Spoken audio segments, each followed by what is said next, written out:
गुरु सारिका असता पाठी राखा, इतरांचा लेखा कोण करे। श्री गुरु सारिका असता पाठी राखा, इतरांचा लेखा कोण करे। सर्वगुण ऐश्वर्य संपन्न भगवान पंढरीश पांडुरंग परमात्मा, मुक्त कैवल्य तेजोनिधी, ज्ञानी यांचे राजे, योग्यांची माऊली, साधकांचे मायबाप, कैवल्य साम्राज्य चक्रवर्ती भगवान श्री ज्ञानोपर, जगत गुरु जगत वंदनीय विश्वभूषण विश्वोद्धारक श्री तुकोबर, स्वानंद सुख निवासी सद्गुरु जोग महाराज, प्रातस्मरणीय वंदनीय पूजनीय गुरुवर्य मदन महाराज, गुरुवर्य रंगनाथ बाबा, सकल संत महात्म्यांच्या कृपाशीर्वादाने या श्री क्षेत्र मोरेवाडी या गावामध्ये मासिक त्या ठिकाणी चतुर्थीची सेवा आपण करत आहोत। या चतुर्थीची सेवा गुरुवर्य महाराजांच्या आज्ञेने आणि माझ्या पूर्व भाग्याने संचिताने प्राप्त झालेली सेवा आहे।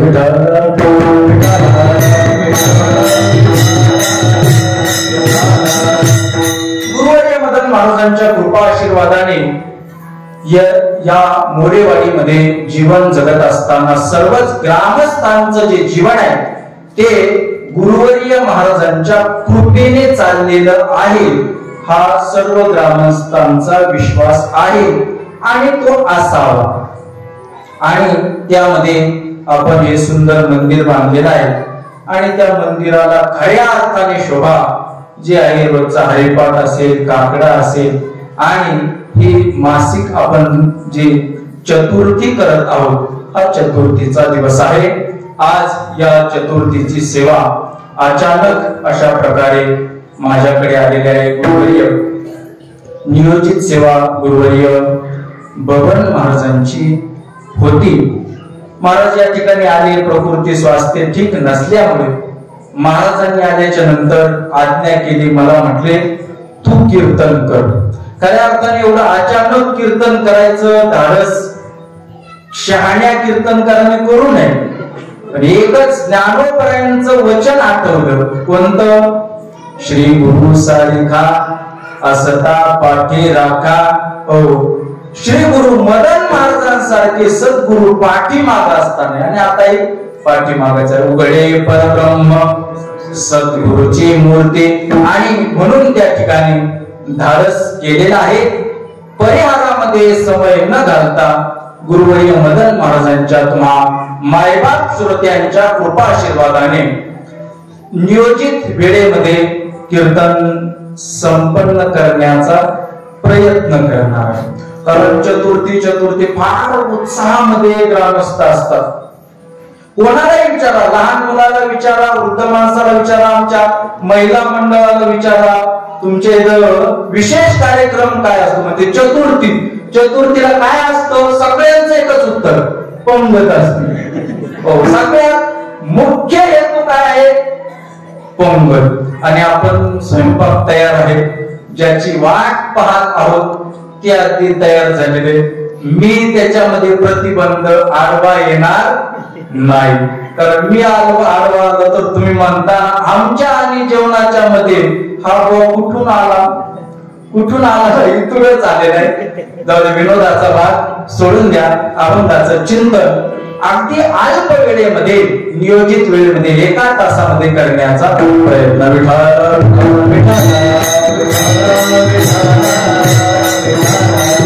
मनुष्याच्या जीवनामध्ये काही गोष्टी त्याला प्रारब्धाने मिळत असतात, काही गोष्टी प्रयत्नाने मिळवाव्या लागतात, तर काही गोष्टी संत महात्म्यांच्या कृपेने मिळत असतात। संसारामध्ये अनुकूल आणि प्रतिकूल हे जे उभयात्मक जीवन आपल्याला पाहायला मिळतं ते प्रारब्धाच्या अधीन आहे। गुरुवर्य गुले बाबा सांगत असत की माणसाला जीवनामध्ये प्रारब्धाने 5 गोष्टी मिळत असतात। कोणत्या 5? माणसाला सत्ता प्रारब्धाने मिळते, उत्तम कुळामध्ये जन्म प्रारब्धाने मिळतो, धन प्रारब्धाने मिळतं, मान प्रारब्धाने मिळतो, आणि अन्न मनुष्याला प्रारब्धाने अन्न मान धन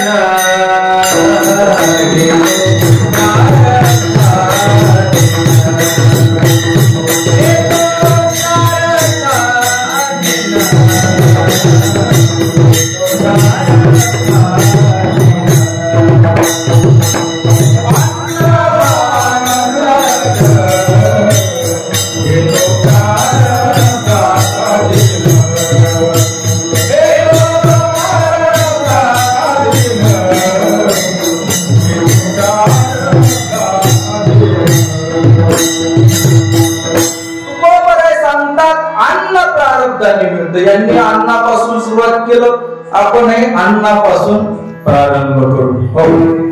म्हणून महाभाष्यकार पतंजली आहे, त्यांचा योग सूत्र नावाचा ग्रंथ आहे. त्यामध्ये पतंजली महामुनी सांगतात, सती मूले तद विपाको जात्यायुर्भोगाः, काही गोष्टी मनुष्याला प्रारब्धाने मिळत असतात. म्हणून अन्न हे माणसाला प्रारब्धाने मिळतं. म्हणून आपलं नाव ज्या अन्नावर आहे तेच अन्न मनुष्याला खायला मिळतं. समोर भरलेलं ताट जरी असलं आणि त्या अन्नावर नाव नसलं तरी ताट सोडून माणसाला उठून जावं लागतं. एक 17-18 वर्षाचा मुलगा आहे, सुसंस्कारी मुलगा आहे, शाळा कॉलेज मध्ये जाणारा मुलगा आहे, संध्याकाळची वेळ आहे, शाळा सुटलेली आहे, आई बापाचा लाडका आहे, बसायला गाडी, पल्सर गाडी बापाने घेऊन दिलेली, लाडकाच आहे, गाडीवर मित्र पाठीमागे भेटले बसलेला आहे आणि भरधाव वेगाने निघालेला आहे. समोर वळण आहे आणि त्या वळणावरून ट्रक आलेला याला दिसला नाही. ज्या वेळेस दिसला त्यावेळेस गाडीची गती याच्या ताब्यामध्ये, कंट्रोल मध्ये राहिलेली नाही. अर्थात अपघात झालेला आहे, जखमी झालेला आहे, अँब्युलन्स बोलवलेली आहे, दवाखान्यामध्ये नेलेला आहे. तो मित्राने फोन घेतला, त्याच्या वडिलाला फोन लावला. इकडे वडील आहे ते ऑफिस मध्ये गेलेले आहेत, दिवसभर त्या ठिकाणी काही खाल्लेलं नाही, संध्याकाळची वेळ आहे, 4-5चा वेळ आहे, ऑफिस मधून आलेले आहेत. पत्नीला विचारलं, आज दुपारी जेवण झालेलं नाही, भूक लागलेली आहे. तिने सांगितलं स्वयंपाक तयार आहे म्हटल्याच्या नंतर त्याने सांगितलं आपला मुलगा त्या ठिकाणी आलेला नाही. पत्नीने सांगितलं येत असेल, मित्राच्या घरी कुठे गेला असेल, तुम्ही जेवण करून घ्या. तिने ताट वाढलेलं आहे, याच्या पोटामध्ये भूक आहे, समोर भरलेलं ताट आहे आणि घास घेण्यासाठी हात पुढे केला, ताटामध्ये हात घातलेला आहे, घास मोडला, तोंडात घालणार एवढ्यात त्या मोबाईलची रिंग वाजली. कोणाचा फोन आहे पाहिला, मुलाचं नाव वर आलेलं आहे, आपल्याच मुलाचा आहे. फोन उचलला, तिकून आवाज अनोळखी होता. कोण बोलते? त्याने सांगितलं मी त्याचा मित्र बोलत आहे. म्हटले तुमच्या मुलाचा अपघात झालेला आहे आणि त्याला दवाखान्यामध्ये ऍडमिट केलेला आहे. आता मला सांगा कोणता बाप आहे की तो घास तोंडामध्ये घाले, हातात घेतलेला घास खाली टाकला. पुढचा दृष्टांत मला सांगायचा नाही, माझा दृष्टांत संपला. मला सांगा, याच्या पोटामध्ये भूक आहे, समोर अन्न आहे, ताट भरलेला आहे, परंतु तो ताट सोडून निघून जातो. याचं कारण ज्या ताटावर तो बसलेला आहे त्या अन्नावर याचं नावच नाही, म्हणून याला ते अन्न मिळत नाही. विठाल आणि थोडीशी गंमत म्हणून एक चिंतन सांगतो, गंमत म्हणून. ताटावर बसताना बाप असेल यात नवल नाही, भरलेल्या ताटावर बसलेला जगाचा बाप जरी असला ना, आणि त्याचं जर नावच नसेल अन्नावर, तर त्या ठिकाणी वाढीले ठाईचे या प्रमाणाचा भाव वेगळा असेल. पण आता मला जे लागतंय ते वाढीले ठाईचे भाने टाकोन्या धावे. भाने म्हणजे भोजन, पदार्थ टाकून परमात्म्याला जावं लागतं. परमात्म्याचं नाव असल्याशिवाय त्याला अन्न ग्रहण होत नाही. तुमची आमची गोष्ट सोडून द्या, सांगायचं तात्पर्य मनुष्याला अन्न मिळतं ते त्याच्या प्रारब्धाची भरे पोट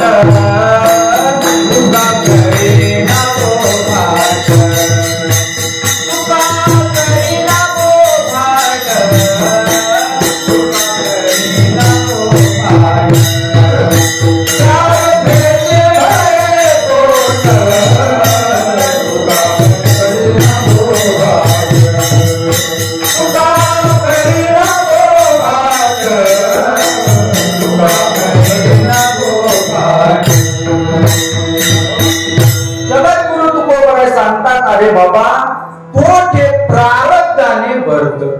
तुकोबा सांगता इति एवढेसे पोट केवढा गोबाट त्याचा, परंतु संत महात्मे गोबाट करत नाही. तुका करीना गोबाट अन्न प्रारब्धाने मिळतो, धन मनुष्याला प्रारब्धाने मिळतो.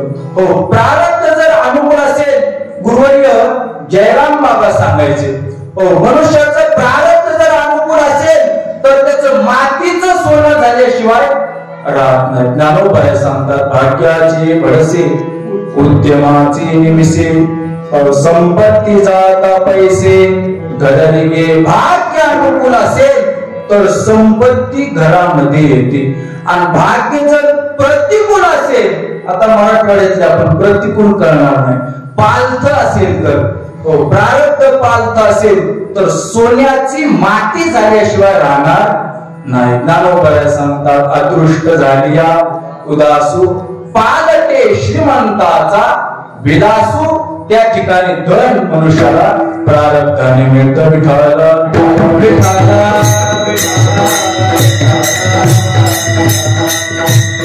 जास्त याचा विस्तार करीत नाही. सत्ता मनुष्याला प्रारब्धाने मिळते. एका काळामध्ये या महाराष्ट्रात फुलं विकणारे मंत्री झाले, एका काळामध्ये या महाराष्ट्रामध्ये भाजीपाला विकणारे मंत्री झाले, सध्याच्या काळामध्ये चहा विकणारे डबल पंतप्रधान होतात. केवढं अनुकूल प्रारब्ध आहे. म्हणून या गोष्टी मनुष्याला प्रारब्धाने मिळत असतात. म्हणून तू सर्वच गोष्टी प्रारब्धाने मिळतात असं नाही, काही गोष्टीसाठी मात्र प्रयत्न करावे लागतात. विठाला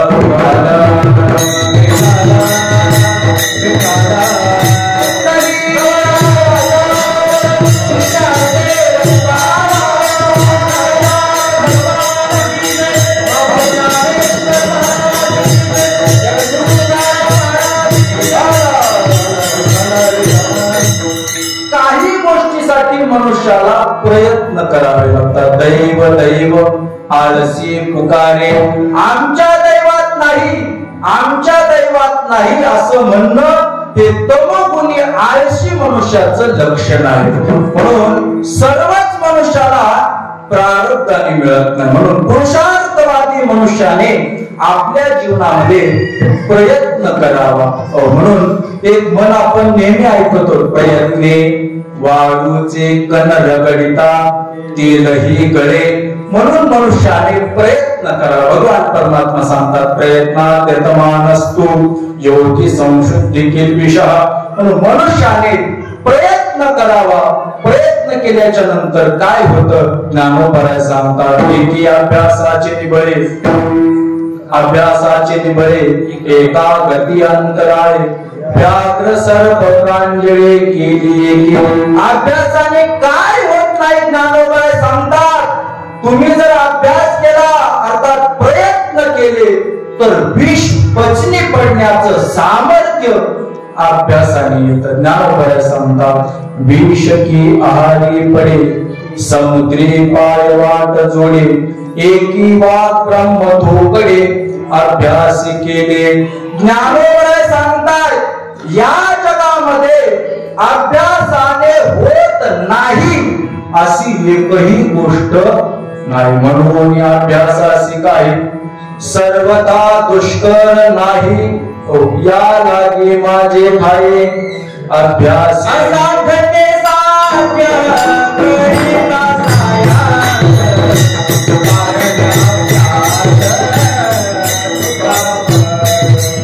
कारण अभ्यास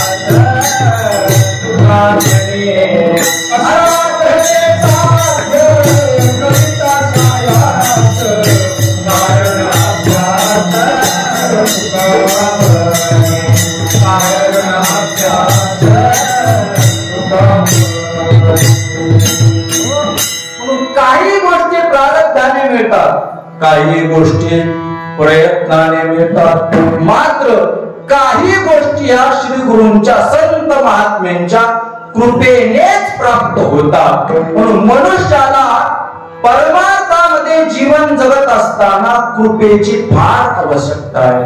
म्हणून ज्ञानोबराय सांगतात, तुम्ही संत माझिया करा दिठीचा कराल बहुला, तरी तुम्हा माने येऊना होईन मी. तुमची कृपा झाल्याच्या नंतर मी तुम्हाला जसा योग्य वाटेल तसा होईल. अर्थात परमार्थामध्ये कृपेची अतिशय गरज आहे, कृपा महत्वाची. म्हणून कृपेचा विचार करत असताना शास्त्रकाराने 4 प्रकारच्या कृपा सांगितलेल्या. पहिली कृपा आहे आत्मकृपा, दुसरी कृपा आहे शास्त्र कृपा, तिसरी कृपा आहे संत नाम सद्गुरु कृपा, आणि या 3 कृपा झाल्याच्या नंतर 4थी कृपा प्राप्त होते, ते भगवान परमात्म्याचे, ती भगवंताची कृपा.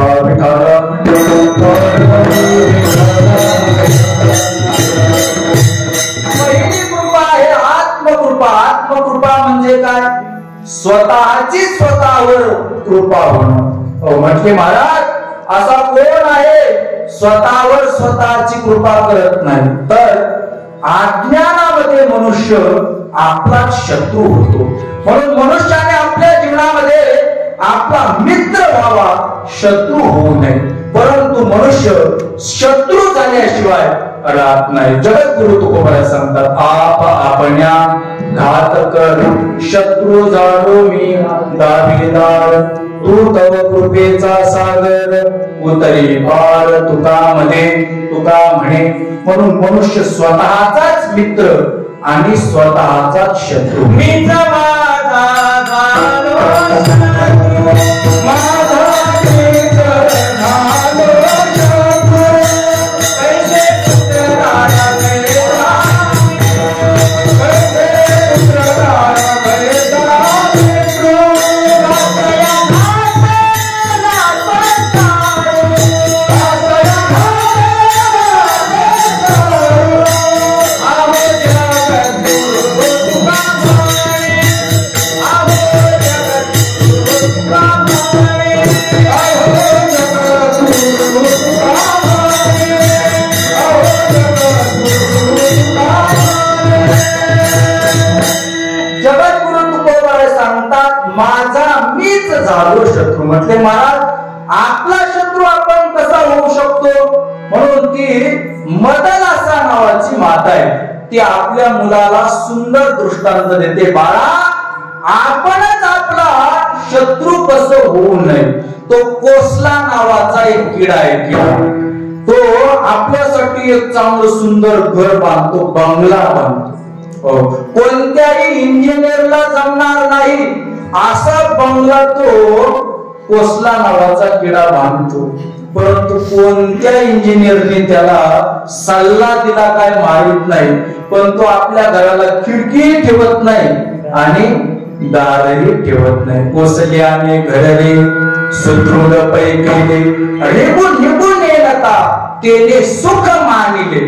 जाण्याचा आणि येण्याचा मार्ग न ठेवता त्याने त्यामध्ये सुख मानलेला आहे. ज्ञानोबराय ज्ञानेश्वरी ग्रंथामध्ये सांगतात, अरे बाबा, तो कोश किटा आहे. ज्ञानोबराय सांगतात, निगणे आणि प्रवेशा चित्त नेती तू आवेशा, कोश किटो जैसा जाचिन्नला पै. निगणे आणि प्रवेशा, बाहेर निघण्यासाठी आणि आत प्रवेश करण्यासाठी तो कोसला घराला दरवाजा ठेवत नाही. का असं होतं? ज्ञानोबराय उत्तर देतात, आवेशा. त्या ठिकाणी त्याचा आवेश असतो. आपल्याला घर बांधायचं आहे, आपल्याला घर बांधायचं आहे, या आवेशामध्ये तो खिडकी आणि दरवाजा ठेवतच नाही. तसंच संसारी मनुष्याचं आहे.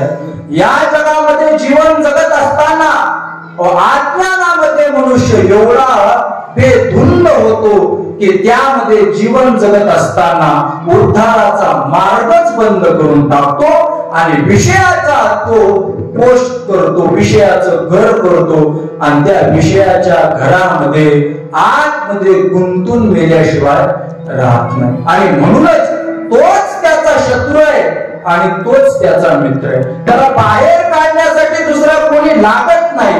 हो, म्हणून त्याच्या समोर साक्षात परमात्मा जरी आला, संत महात्मे जरी आले, तरी त्याने एकदा ठरवलं ना बाहेर निघायचं नाही, तर त्याला संतही त्याचा उद्धार करू शकत नाही. भगवान परमात्मा सांगतात, उद्धरेदात्मनात्मानं नात्मानमवसादयेत् आत्मैव ह्यात्मनो बंधु आत्मैव रिपुरात्मनः बंधुरात्मात्मनस्तस्य येनात्मैवात्मना जितः अनात्मनस्तु शत्रुत्वे वर्तेतात्मैव शत्रुवत्.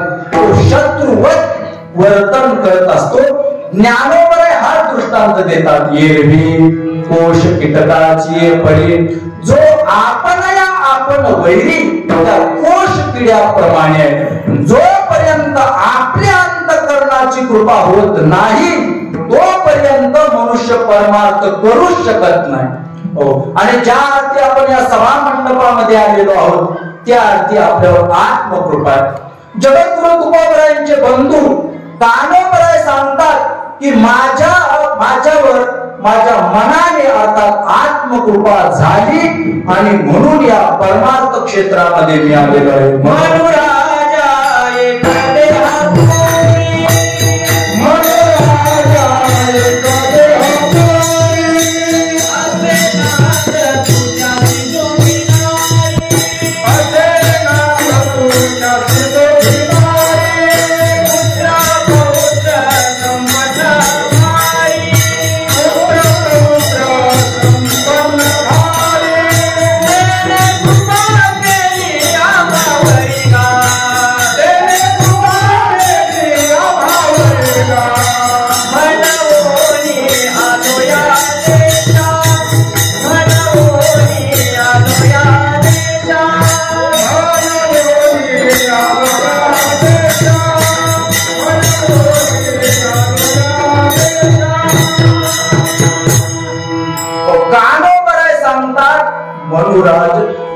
मनुराजा एक देहपुरी असे नांद तू त्यासी दोघी नारी. या देहपुरामध्ये मनुराजा अर्थात मन नावाचा राजा नांदतू असे, त्यासी दोघी नारी आहेत. एक प्रवृत्ती आणि दुसरी निवृत्ती नावाच्या त्याला पत्नी आहे. परंतु त्याने आमच्यावर कृपा केली म्हणून आलो या देशा, नाही तरी भुललो होतो दिशा, नाही तर दिशा भुललेलो होतो. या परमार्थ क्षेत्रामध्ये आम्ही आलो अर्थात मनाची कृपा. मनाची कृपा नसेल तर मनुष्य परमार्थ करू शकत नाही. गुरुवर्य मारुती बाबा एक दृष्टांत सांगत असत. पूर्वीच्या काळामध्ये याच मराठवाड्यामध्ये निजामाची सत्ता होती आणि निजामाच्या दरबारामध्ये अनेक त्या ठिकाणी कलावंत ठेवलेले. दरबाराचं वातावरण मंगलमय होण्यासाठी सनई वाजवणारा त्या निजामाने ठेवलेला होता आणि त्याला जहागिरी दिलेली होती. तो दरबारामध्ये सनई वादन करण्याचं काम करायचा. त्याचा मुलगा 17-18 वर्षाचा, परंतु तो कधीच सनईच्या जवळही येत नसता. बापाला वाटलं आपण याला सनई वाजवायची शिकावं, त्याला जवळ बोलवलं, पण तो काही सनई वाजवायचं शिकत नाही.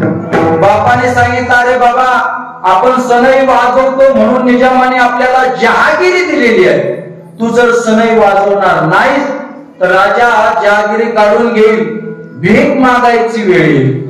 त्याने सांगितलं, बाबा माझून सनईचं जमतच नाही.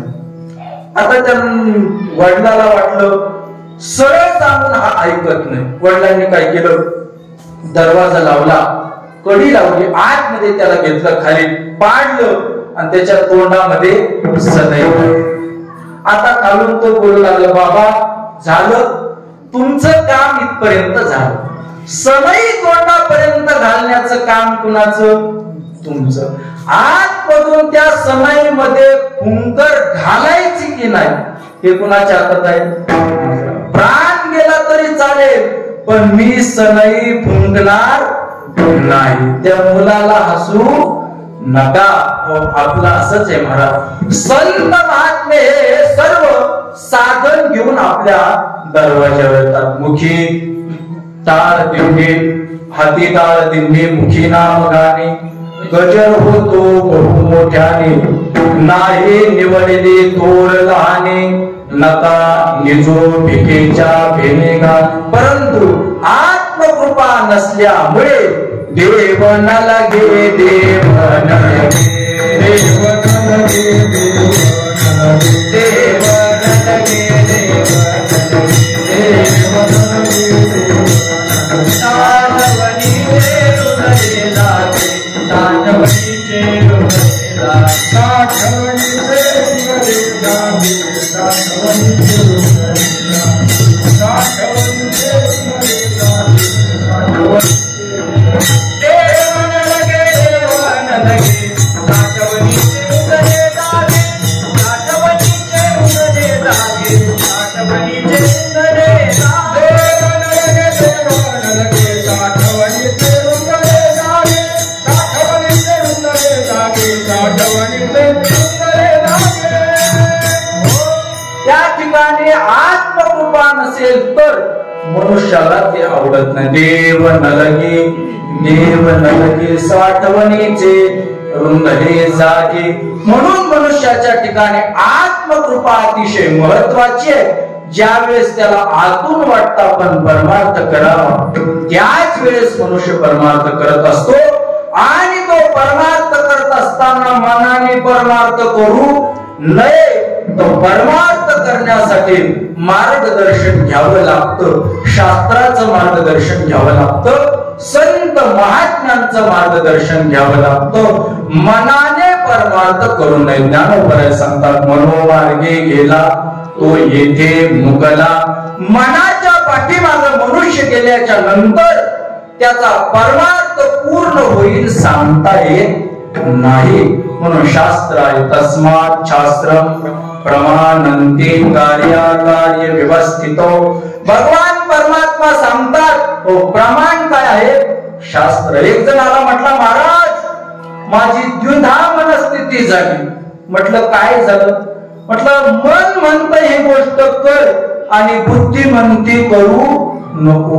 मनाचं ऐकू का बुद्धीचं ऐकू? म्हटलं बाबा तुला जर वाटत असेल तुझं कल्याण व्हावं तर मनाचंही ऐकू नको आणि बुद्धीचंही ऐकू नको. मग तस्मात् शास्त्रम प्रमाणंते. शास्त्र काय म्हणतंय, संत महात्मे काय म्हणतात याला महत्व. तू काय म्हणतो याला शून्य किंमत आहे. म्हणून माणसाची बुद्धी किती काय महाराज. म्हणून मनुष्य आपल्या जीवनामध्ये ज्ञानोबराय सांगतात, सामान्य मनुष्यच काय, किं कर्म किम कर्मेति कवयः अपि अत्र मोहितः. कवी अर्थात मोठमोठे विद्वान या कर्म आणि अकर्मामध्ये मोहित होतात. सामान्य मनुष्य निर्णय लावू शकत नाही. म्हणून शास्त्र म्हणेल ते सांगावे, ते राज्य हे तृण मानावे, जे हे म्हणे तयान म्हणावे, विषयी विरू. शास्त्राने सांगितल्याच्या नंतर ती गोष्ट मनुष्याने करावी. विठ्ठल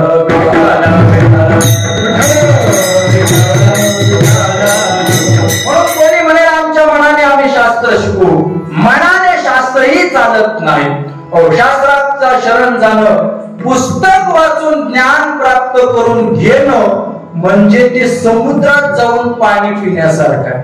म्हणून तेच पाणी आहे मेघाच्या द्वारे आल्याच्या नंतर खारं पाणी गोड होत असतं. म्हणून शास्त्र हे समुद्राप्रमाणे आहे. म्हणून आचार्य सांगतात की हे शास्त्र आहे शब्द जाल महारण्यम. हे शब्द जाल आहे, हे महाअरण्य आहे. अरण्यामध्ये मनुष्य गेल्याच्या नंतर कोणते हिंस्र प्राणी त्याला भक्ष करतील सांगता येत नाही. म्हणून सद्गुरु सारखा वाटाया घ्यावा आणि त्याच्या मार्गदर्शनाने परमार्थ करावा. भगवान परमात्मा सांगतात, तद्विधी प्रणिपातेन परिप्रश्नेन सेवया उपदेशन्ति ते ज्ञानम ज्ञानिनस्तत्वदर्शिनः। ते तत्वदर्शी महात्मे आपल्याला मार्ग दाखवित असतात आणि त्या मार्गाने परमार्थ केल्याच्या नंतर तो परमार्थ यशस्वी ठरत असतो. विठाला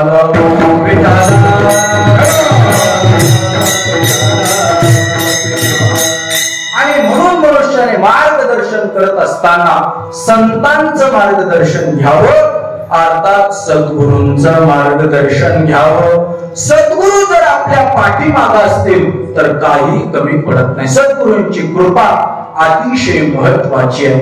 म्हणून सद्गुरूंची कृपा करत असताना ज्ञानोबराय सांगतात, पूर्वीचा काळ असा होता की एका गुरुने एका शिष्याला ज्ञान द्यायचं. एक शिष्य एक गुरु ऋणला साच व्यवहार ज्ञानोबराय सांगतात. परंतु ज्ञानोबरायांनी अशी क्रांती केली की एक शिष्य एक गुरु ही परंपरा ज्ञानोबरायांनी ठेवली नाही. कारण एक वेळचा प्रसंग आहे. पार्वती मातेने भगवान शंकरजींना विचारलं, भगवान तुम्ही निरंतर चिंतन करत राहतात, कशाचं चिंतन करत राहतात? सारखं जणू काही आजच्या या 21व्या शतकातल्या पार्वती मातेने विचारावं, का हो तुम्ही निरंतर मोबाईल मध्ये डोकं घालून असतात, असं मोबाईल मध्ये नेमकं असतं तरी काय? खरं म्हणजे आता विचारायला पार्वती माताही मोकळ्या नसतात, त्यांच्या हातामध्ये काय असतो? मोबाईल असतो. भगवान शंकरजी निरंतर चिंतन करत आहेत आणि पार्वती मातेने विचारलं, भगवंताने सांगितलं ते तत्वज्ञान आहे, मला सांगा म्हटल्याच्या नंतर भगवान परमात्म्याने सांगितलं इथं घरी बसून सांगता येत नाही. मग क्षीरसिंधूच्या तीरावर गेलेले. क्षीरसिंधू परिसरी शक्तीच्या कर्ण कुहरी, शक्तीच्या कर्ण कुहरी. कारण हे एवढं गुपित ज्ञान आहे, दुसऱ्याला ऐकू जाईल म्हणून कर्ण कुहरी पार्वती मातेच्या कानामध्ये सांगत होते. पण झालं काय? पार्वती माता येत असताना ते काय चतुर्थीच्या कीर्तनाला आल्या नव्हत्या, त्या फार जेवण करून आलेल्या होत्या. आणि जेवण करून आल्याच्या नंतर पुढे बसल्या आणि बसल्या बरोबर डुलू लागल्या. पार्वती मातेला झोप आली. भगवान महाविष्णूने विचार केला हे अद्वितीय असणारं तत्वज्ञान आहे, हे जर पार्वती माता झोपल्या तर व्यर्थ जाईल, हे तत्वज्ञान व्यर्थ जाता कामा नये. म्हणून भगवान महाविष्णूने त्या क्षीरसिंधू मध्ये असणारा एक मासा, त्या मासेच्या उदरामध्ये अवतार धारण केला आणि त्या ठिकाणी हुंकार देऊ लागले. आता भगवान शंकरजी सांगतायत पार्वती मातेचा हुंकार हळूहळू हळूहळू मंदावत गेला. तो हुंकार बंद झाला आणि आवाज कशाचा येऊ लागला? तर इथं नाही कोणाचा येत, अजून घोरण्याचा आवाज येऊ लागला. भगवान महाविष्णूने मास्याच्या पोटामधून हुंकार द्यायला प्रारंभ केला. भगवान शंकरजींच्या लक्षात आलं. भगवान शंकरजी सावध झाले. पाहिलं समोर पार्वती माता झोपलेले आहेत, हुंकार येत आहे. हुंकार कुठून येत आहे? कान देऊन पाहिलं तर या माशाच्या पोटातून हुंकार येत आहे. राग आला भगवान शंकरजींना, कारण तत्वज्ञान घेण्याची पद्धती आहे. याच बाबाने, जो बाबा लपून त्या ठिकाणी ऐकत आहे त्याने सांगितलं ना, तद्विधी प्रणिपातेन, समोर यावं, दंडवत घालावा, प्रश्न विचारावा. आणि तोच बाबा काय करत आहे? माशाच्या पोटामध्ये चोरून ऐकत आहे. म्हणून भगवान शंकरजीने त्रिशूळ घेतला आणि त्या माशाच्या दिशेने फेकला. भगवान महाविष्णूंच्या लक्षात आलं त्रिशूळ मारलेला आहे, परंतु भगवान महादेवाने मारलेला आहे. म्हणून त्यांचा अवमान करू नये, आदर ठेवावा म्हणून आपला कान पुढे केला आणि तो त्रिशूळ कानावर लागला आणि तो कान त्या ठिकाणी फाटलेला आहे. तेव्हापासून नवनाथ परंपरेमध्ये एक त्या ठिकाणी कान फाटी परंपरा आपल्याला पाहायला मिळते. कान फाडण्याची पद्धती आहे. परंतु एक शिष्य एक गुरु ही परंपरा निवृत्तीनाथापर्यंत आलेली आहे. परंतु ज्ञानोबरायांनी क्रांती केली आणि ज्ञानोबरायांनी ती मर्यादित ठेवलेली नसून ती सर्व जनापर्यंत नेलेली. प्रकट गुह्य बोले विश्व ब्रह्मेची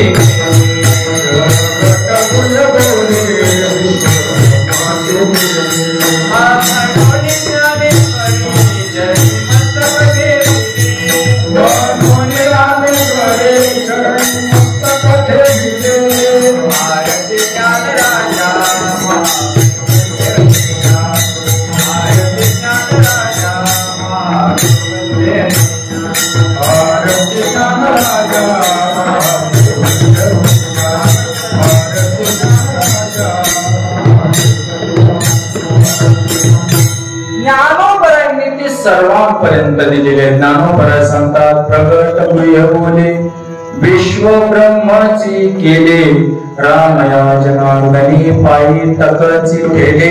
म्हणून त्या ठिकाणी ज्ञानोबरायांनी सर्वांपर्यंत मिळवलेली मानली वैष्णवांची सर्व वैष्णवांना ते दिलेलं आहे. म्हणून ते श्री गुरूंकडून प्राप्त झालेले आहे. परंतु परमार्थामध्ये त्या ठिकाणी अनन्यता श्री गुरुवर निष्ठा अतिशय महत्वाची. ज्ञान जे फलद्रूप होतं ते निष्ठेशिवाय भरवशाशिवाय अनन्यतेशिवाय फलद्रूप होत नाही. ज्ञानोबरायांची आपल्या श्री गुरुवर केवढी निष्ठा आहे, केवढी अनन्यता आहे. अनन्यता त्याला म्हणतात अन्याश्रयो नाम त्यागो नाम येते अनन्यता. अन्याच्या आश्रयाचा त्याग करणं याला अनन्यता म्हणतात. ज्ञानोबरायांच्या ठिकाणी आपल्या श्री गुरु संबंधी अनन्यता केवढ्या उच्च कोटीची आहे ही ज्ञानोबराय अभंगाच्या प्रथम चरणातून प्रकट करतात. श्री गुरु सारी खासता पाठीरा श्री गुरु सारी खासता पाठीरा श्री गुरु सारी खासता पाठीरा श्री गुरु सारी खासता पाठीरा इतरांचा देखा कोण करिये इतरांचा देखा कोण करिये इतरांचा देखा कोण करिये इतरांचा देखा कोण करिये श्री गुरु साई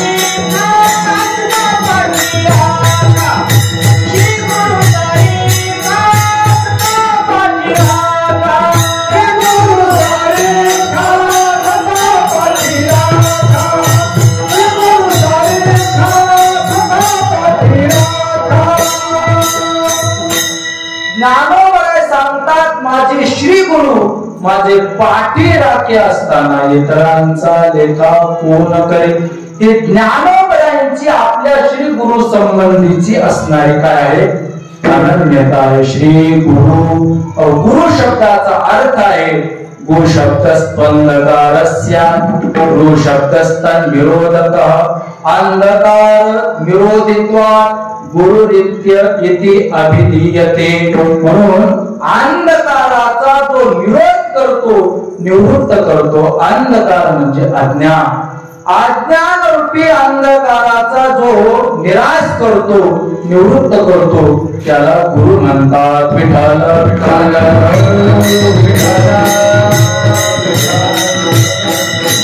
त्या ठिकाणी ज्ञानोबराय आपल्या श्री गुरूंना अंधकार निवृत्त करणारा दीपक म्हणतात. केव्हा केव्हा त्यांना श्री गुरूंना सूर्य म्हणतात. कारण सूर्य हा अंधाराचा निवृत्त करणारा अंधकार निवृत्त करणारा. ज्ञानोबराय सांगतात पूर्व दिशेच्या राहुळी उदयताचे सूर्य दिवाळी की एरी ही दिशा तीची काळी काळीमा नाही. सूर्याचा उदय झाल्या बरोबर सूर्योदया सरीसी रात्री पळून जाय जैसे. सूर्याचा उदय झाल्याच्या नंतर अंधकार निवृत्त होतो.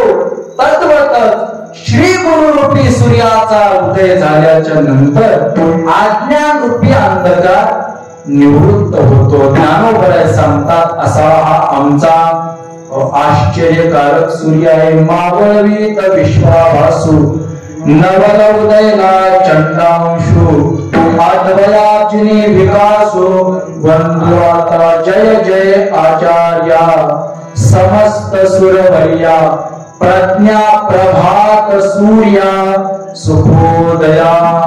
सूर्य आहे.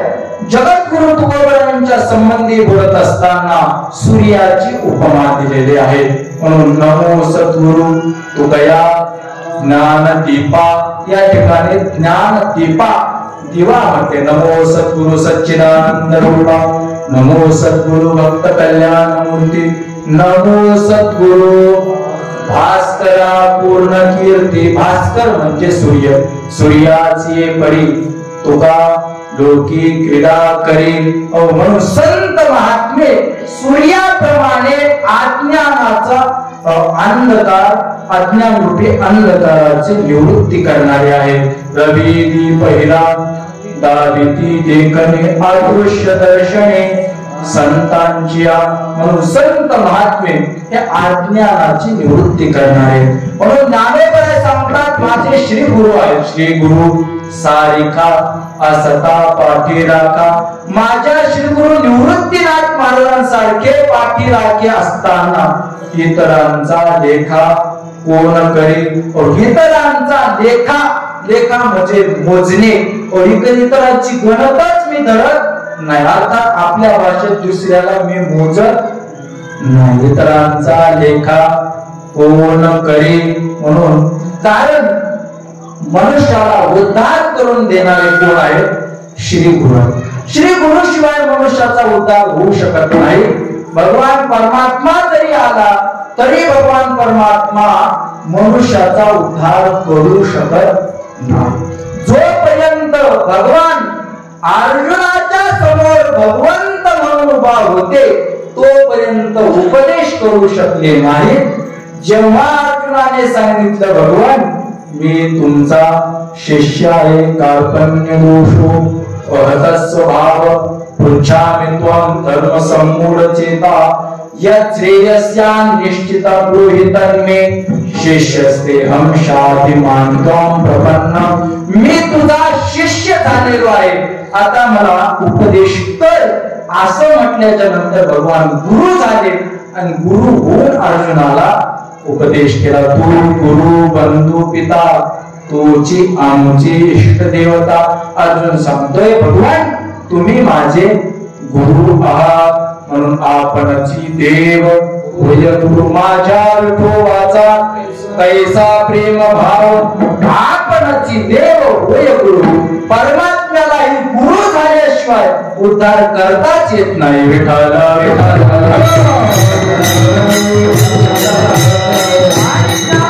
सांगतात निवृत्तीनाथ महाराजांसारखे समर्थ श्री गुरु असताना इतरांचा लेखा कोण करी. कारण सद्गुरु सारिका इंद्र चंद्र महेंद्र सद्गुरु वाचोनी संसारी तारक नसेची निष्ठंक आन कोणी. सद्गुरु शिवाय संसारामध्ये तारक नसेची निष्ठंक आन कोणी. इंद्र चंद्र ब्रह्मादि करोनी संशयाची श्रेणी छेदितना. म्हणून इंद्रदेव असेल, ब्रह्मदेव असेल, मोठी मंडळी असेल, परंतु उद्धार करू शकत नाही. आणि म्हणून ज्ञानोबराय सांगतात इतरांचा लेखा कोण करी. माझ्या पाठीमाग निवृत्तीनाथ महाराजांसारखे सद्गुरु, तसंच आपल्या पाठीमाग गुरुवर्य मदन महाराजांसारखे सद्गुरु असताना इतरांचा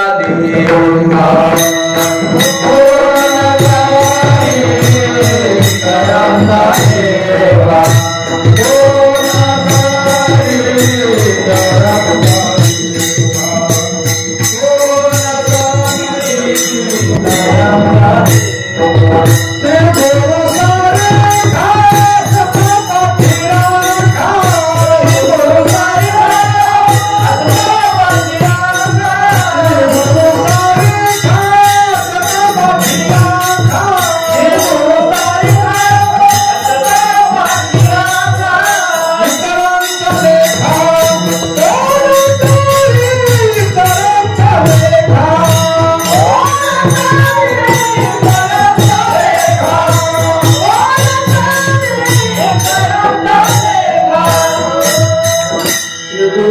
ऐका असता पाठीला का इतरांचा लेखा कोण करे.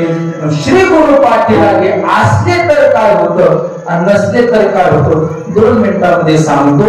2 मिनिटांमध्ये आपला भावार्थ संपवायचा आहे आणि आपल्याला सेवेला विराम द्यायचा आहे. तत्पूर्वी मोठ्या प्रेमाने भगवान परमात्म्याचं भजन करायचं. हाताने टाळी आणि मुखाने नाम घ्यायचे. असं समजू नका की कीर्तनामध्ये हाताचं आणि तोंडाचं काहीच काम नसतं. तुम्ही असं म्हणतात की हे काम तर कीर्तन झाल्यावर असतं. कीर्तन झाल्यावर हाताचं तोंडाचंच काम असतं.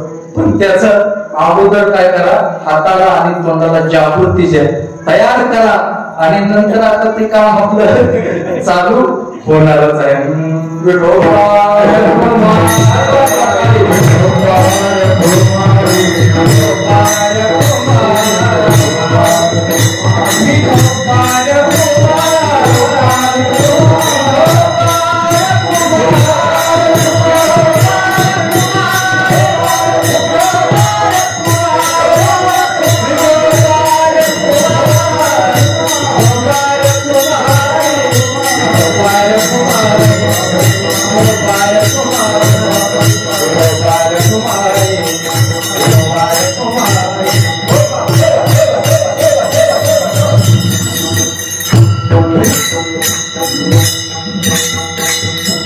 गुरु सारिका असता पाठी राखा इतरांचा लेखा कोण करे. श्री गुरु पाठी राखे असल्याच्या नंतर काय होतं, अगोदर पाठी राखे नसल्याच्या नंतर काय होतं. महाभारतामध्ये सुंदर प्रसंग आपल्याला पाहायला मिळतो. कौरव आहे, पांडव आहे, पालक आहे. युद्ध कला शिकण्यासाठी गुरु द्रोणाचार्यांकडे गेलेले आहेत आणि त्याचप्रमाणे कर्ण नावाचा एक बालक आहे. त्यालाही वाटलं आपण युद्ध कला शिकावी. द्रोणाचार्यांकडे गेलेले आहे. द्रोणाचार्यांनी सांगितलं बाळा मी कौरव पांडवाशिवाय दुसऱ्याला युद्ध कला शिकवत नाही. कोणाकडे शिकावं करणार तर युद्ध कला शिकण्याची इच्छा फार तीव्र तळमळ आहे.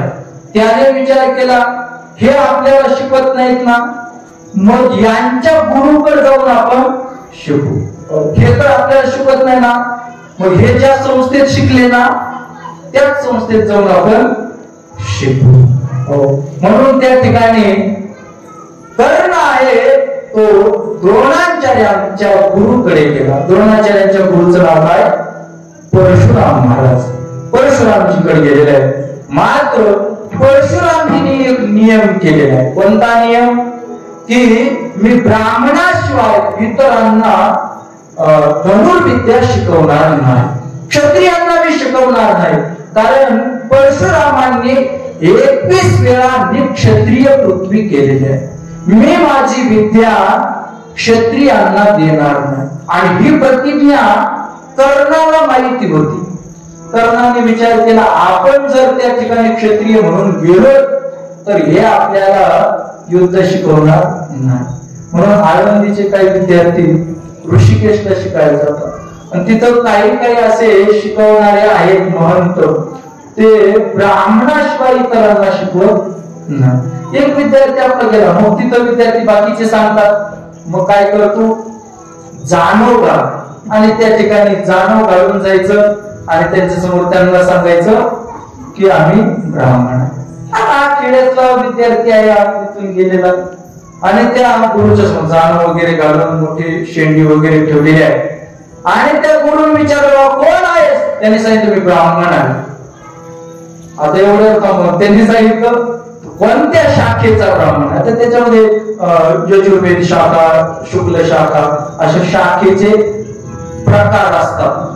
याला विचारलं तू कोणत्या शाखेचा, आता याला काय शाखा माहिती नाही. याने सांगितलं मी शेतकरी शाखेचा. हो, कर्ण आहे आपल्या गुरुकडे गेलेला आहे आणि गुरुकडे गेल्याच्या नंतर त्याने सांगितलं मी ब्राह्मण आहे. आता विश्वास बसला, धनुर्विद्या शिकवली. कर्ण धनुर्विद्येमध्ये निपुण झाला. एक दिवशीचा प्रसंग आहे. एका वटवृक्षाच्या खाली परशुरामजी बसलेले आहेत. कर्णाच्या मांडीवर मस्तक ठेवलेलं आहे आणि त्यांना निद्रा लागलेले, अर्थात परशुरामजी झोपलेले. एक भुंगा आलेला आहे आणि तो कर्णाच्या मांडीवर बसलेला आहे. मांडी पोखरायला त्या भुंग्याने प्रारंभ केला आणि कर्णाला असं वाटलं की आता जर आपण मांडी हलावी तर गुरूंची झोप मोडेल. कर्णाने ती सहनशीलता आहे महाराज, त्याने मांडी हलवली नाही. परिणाम असा झाला, भुंगा कोरत जसा लाकडामध्ये भुंगा आत शिरावा ना तसा कर्णाच्या मांडीमध्ये भुंगा शिरला. खाली रक्त वाहू लागलं. आपल्या शरीराला थंड काय लागत आहे म्हणून जागे झालेले परशुरामाने पाहिलं, कर्णा काय आहे. रक्त पाहिल्याच्या नंतर परशुरामाने पाहिलं. कर्णाने सांगितलं, महाराज भुंगा आहे, तुमची झोप मोडेल म्हणून मी मांडी हलवली नाही.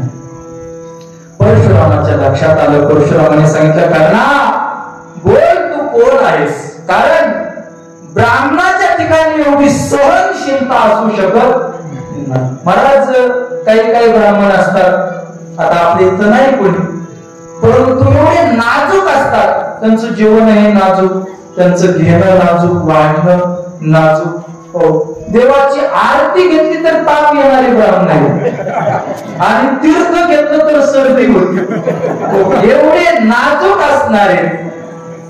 परशुरामाने सांगितलं, कर्णा तू ब्राह्मण नाहीयेस, क्षत्रियाशिवाय एवढं सहनशीलता कोणापाशी नाही. बोल तू कोण आहेस. आणि बोल म्हटल्याच्या नंतर कर्ण महाराज घाबरले. विचारणारे परशुराम आहेत. 21 वेळा निक्षत्रिय पृथ्वी करणारे परशुराम आहे. वेळ प्रसंगच पडला ना, आपल्या आईचंही मस्तक धडाच्या वेगळं करण्यासाठी विचार न करणारे परशुराम आहे. आपला विचार कसा करतील. हात जोडले कर्णाने आणि सांगितलं, महाराज माझ्याकडून अपराध घडला, मी तुम्हाला खोटं बोललो, मी एक क्षत्रिय आहे, मी आदिरथ पुत्र आहे, मी ब्राह्मण नाही. आणि त्यावेळेस परशुरामाने सांगितलं, कर्णा तू धनुर्विद्येमध्ये निष्णात झालेला आहे, परंतु लक्षात ठेव तू मनापासून विद्या घेतलेली आहे. मी तुझ्या पाठीशी कधी राहणार नाही. ज्या वेळेस निर्वाणीचा प्रसंग येईल त्यावेळेस विद्या तुझ्या कुठल्याही कामाला येणार नाही. आणि तसंच घडलं. महाभारत युद्ध प्रसंगी अर्जुनाचं आणि कर्णाचं युद्ध चाललेलं आहे. रथ पृथ्वीमध्ये बसलेला आहे. कर्णदाताने बाण मारत आहे. भगवंताने ब्राह्मणाचा वेश धरला, दातही त्या ठिकाणी मागून नेलेले आहेत. म्हणून ती विद्या अंतिम वेळेस कर्णाच्या उपयोगाला आलेली नाही. त्या विद्येमुळेच कर्णाचा प्राण गेलेला आहे. म्हणून श्री गुरु पाठीमाग नसल्याच्या नंतर ती विद्या उपयोगाला येत नाही. मनुष्याला प्राण गमवावा लागतो.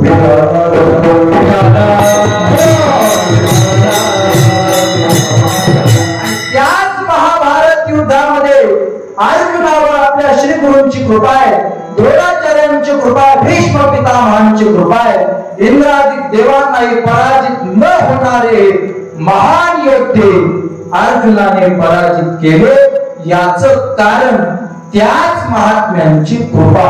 म्हणून श्री गुरूंची कृपा असल्याच्या नंतर मनुष्याला काही कमी पडत नाही. ज्ञानोबळे सांगतात, माझे श्री गुरु निवृत्तीनाथांसारखा श्री गुरूंचा माझ्या त्या ठिकाणी पाठी राखा, इतरांचा लेखा कोण करी. ज्ञानोबळे सांगतात, एखादी स्त्री असावी आणि ती राजाची पत्नी असावी. राजाची पत्नी असेल तर तिला काय कमी आहे, म्हणून तिला काही कमी पडत नाही. राजाची कांता काय भीक मागे. राजाची पत्नी काय भीक मागते का? भीक मागत नाही. त्याप्रमाणे श्री गुरु सारखा राजा आमचा त्या ठिकाणी पाठी राखा असल्यामुळे आम्हाला इतरांची गरज नाही. म्हणून राजा जर पती असेल तर पत्नी दुसऱ्याच्या समोर हात पसरते का? हात पसरत नाही. परंतु असंही कधी कधी होऊ शकतं का राजा पराधीन झाला. राजा जर पराजित झाला किंवा राजाला ती जर नावडती झाली तरी कदाचित तिच्यावर भीक मागण्याची पाळी येऊ शकते, किंवा राजा परचक्र आलेला आहे आणि राजाचा राजेपणाच राहिला नाही तरी ती काय होऊ शकते, भीक मागू शकते. मोठा इतिहास आहे. आपली वेळ झाली. हरिश्चंद्र तारा राणी मागे डोंबा घरी पाणी. प्रभू रामचंद्राचे पूर्वज असणारे हरिश्चंद्र राजा, त्यांची तारा नावाची राणी आहे आणि ही राणी आहे महान सार्वभौम राजाची राणी आहे. परंतु ती आपलं पोट भरण्यासाठी 5 घर भिक्षा मागितल्याशिवाय त्या तारा राणीचं पोट भरत नाही. ज्ञानोबांना कदाचित वाटलं असेल की या राजा राणीचा दृष्टांत कमी पडत आहे, मागितलं तर मिळेलच असं सांगता येत नाही, म्हणून कल्पतरूचा दृष्टांत देतात. कल्पतरूच्या खाली जो कोणी असेल तो गेल्याच्या नंतर त्याला काहीही कमी पडत नाही. कल्पतरू तळपटी जो कोणी बैसला काय वाणी त्याला सांगी जोचे. ज्ञानोबा सांगतात कल्पतरूच्याच खाली एखादा बसलेला आहे आणि त्याने जी कल्पना केली, एखादा श्रांत होऊन आलेला, दुपारची वेळ आहे आणि त्या झाडाखाली राहावा म्हटलं, काय सुंदर त्या ठिकाणी सावली आहे, पण म्हटलं फार तहान लागली, थोडस प्यायला पाणी असतं तर किती बरं झालं असतं. शेवटी ते कल्पतरूचं झाड होतं, त्या ठिकाणी थंडगार पाण्याचा माठ भरून आलेला, पाणी प्यायला म्हटलं, त्या ठिकाणी शांत वाटलेलं, पण भूक लागलेली. जेवायला जर ताट आलं असतं तर बरं झालं असतं. लगेच महाराज पंचपक्वान्नाचं ताट आले. म्हटलं आता जेवण झालं, आता विश्रांती करण्यासाठी एखादा पलंग गादी आली, पलंग आला, गादी आला, सर्व त्याच्या इच्छा काय होत आहेत पूर्ण. जी इच्छा करेल ज्ञानोबा सांगतात कल्पतरू तळवटी जो कोणी बैसला काय वाणी त्याला सांगीजे. वाणी म्हणजे उणीव, त्याला कुठलीही उणीव प्राप्त राहत नाही. ज्ञानोबांना विचारलं, माऊली तुम्ही श्री गुरूंच्या ठिकाणी अनन्य आहात, श्री गुरुवर तुमची निष्ठा आहे, म्हणून त्या श्री गुरूंच्या कृपेने तुमचा उद्धार झाला का? ज्ञानोबा तोच पावती देतात की श्री गुरूंच्या कृपेने माझा उद्धार झालेला आहे. ज्ञानदेव म्हणत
ज्ञानदेव म्हणे तरलो तरलो आता उतरलो गुरु कृपे.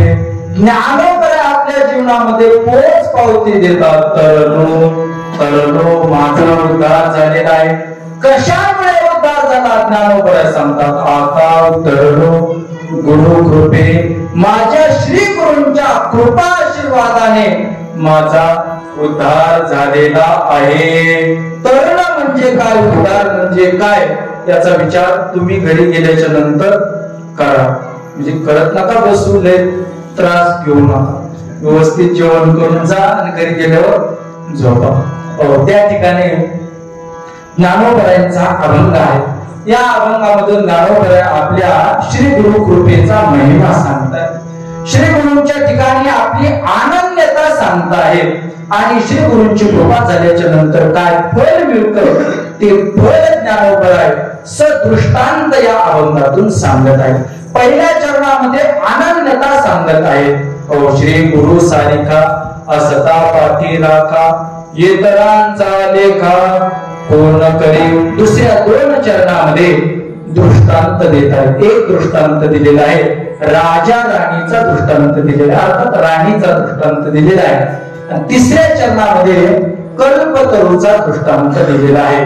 चौथ्या चरणामध्ये श्री गुरूंच्या कृपेचं सामर्थ्य अर्थात श्री गुरूंचं अनुसरण केल्याच्या नंतर काय फळ मिळतं त्या फलाचा विचार केलेला आहे. आता उद्धरलो गुरु कृपे, माझ्या गुरुच्या कृपेने माझा उद्धार झालेला आहे. झालेली सेवा श्री गुरु मदन महाराजांच्या चरणी समर्पित करायचे. खरं म्हणजे तुम्ही त्या ठिकाणी आलेला आहे. अचानक गुरुवर्य बबन महाराजांनी आल्याच्या नंतर महाराजांची प्रकृती थोडीशी स्वस्थ नसल्यामुळे महाराज भेट द्यायला आले. खऱ्या अर्थाने गुरुवर्य बबन महाराज या ठिकाणी आले म्हणजे साक्षात मदन महाराजच या ठिकाणी आलेले आहेत आणि त्यांनी आपल्याला दर्शन दिलेलं आहे. दर्शन देऊन गेले म्हणून हेच आपल्या दृष्टीने फार मोठा आहे. म्हणून ज्ञानोबराय सांगतात ऐसी कर्म साम्य दशा होय जेत विरेशा तेत श्री गुरु आपयसा भेटीची गा. येऊन ते आपल्याला भेट देऊन गेलेले आहेत. महाराजांनी आज्ञा केली. अगदी 7 वाजून गेलेले होते. महाराजांनी सांगितलं ते आलेले आहेत महाराज शहाजी महाराज सेवा करतील. शहाजी महाराज सेवा करतील म्हटल्यानंतर म्हटलं संतराम महाराज आहेत, इतरही आहेत. महाराजही म्हटले महाराज आम्ही नेहमीच करतो, तुम्ही त्या ठिकाणी करा. महाराजांनी सांगितलं म्हणून ही सेवा करण्याचा तुमच्या समोर उभा राहण्याचा योग आहे. आणि ज्यावेळेस मला कळलं त्यावेळेस माझी अवस्था कशी झाली, जसं एखादी माता माऊली घरी निवांत बसलेली आहे, स्वयंपाक वगैरे सर्व झालेला आहे, जेवण झालेलं आहे, भांडे कुंडे घासून धुवून सर्व लावून ठेवलेले आहे आणि मोबाईल घेऊन पडलेले आहे, व्हॉट्सअप पाहत आहे, डीपी पाहत आहे, कुणाचे स्टेटस पाहत आहे. आणि तेवढ्यात नवऱ्याचा फोन यावा की माझे मित्र आलेले आहेत, 10 जण आहेत आणि लवकर त्यांना खायला काहीतरी कर. आता शहाणी बाई असेल तर काय करील, हो ती जाईल आणि डाळ काढी शिजवायला टाकेल म्हणजे पुरण घालायचं आणि ते निघालेले. तिला शहाणी बाई नाही म्हणून आता पुरणपोळ्या करायला निघाले आहे. ते आहे पिठलं भाकर काहीतरी करील आणि त्यांच्या समोर तसंच समजा. आणि त्या ठिकाणी सांगितल्याच्या नंतर कोणता अभंग घ्यावा, गुरुवर्य महाराज पाठी राखे आहेत. श्री गुरु सारिखा असता पाठी राखा इतरांचा लेखा कोण करी. म्हणून प्राप्त वेळेमध्ये ही सेवा संपन्न करण्याचा प्रयत्न केलेला आहे. झालेली सेवा तुम्हा देवरूप श्रोतृ मातेपित्यांच्या चरणी गुरुवर्य मदन महाराजांच्या रंगनाथ बाबांच्या रुक्मिणी पांडुरंग परमात्म्याच्या ज्ञानोबराय तुकोबरायांच्या चरणी समर्पित करून सेवेला याच ठिकाणी विराम. ज्ञानेश्वर ज्ञानेश्वर